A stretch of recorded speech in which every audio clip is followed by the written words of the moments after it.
কি নিয়মিত ওষুধ খান, কিন্তু জানেন কি ওষুধের থেকেও বেশি ক্ষতি করে তার সাইড এফেক্ট।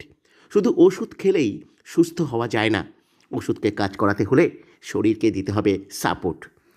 প্রথমত, প্রতিদিন কমপক্ষে 4 লিটার বিশুদ্ধ জল পান করুন।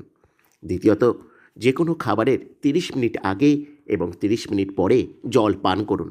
ওষুধের সাথে সঠিক পথ্য নিন, সবুজ শাকসবজি আর প্রতিদিন নিয়মিত ফল। চতুর্থত, প্রতিদিন অন্তত 1 ঘন্টা খোলা জায়গায় হেঁটে চলুন, শরীর নিজেই নিজেকে সারাতে শুরু করবে। পঞ্চমত, দিনে মাত্র 10 মিনিট হালকা এক্সারসাইজ, কিন্তু নিয়মিত। সবচেয়ে গুরুত্বপূর্ণ, তেল, চিনি আর ময়দা আজ থেকেই সম্পূর্ণ বাদ দিন। বিশ্বাস করুন, এগুলো মেনে চললে ওষুধের সাইড এফেক্ট অনেকটাই কমবে আর আপনি অনেক দ্রুত সুস্থ হয়ে উঠবেন। ওষুধ নয়, সুস্থতার আসল চাবিকাঠি হলো সঠিক জীবনযাপন। এই ভিডিওটা আপনার প্রিয় মানুষের সাথে শেয়ার করুন, কারণ সুস্থতা সবার দরকার।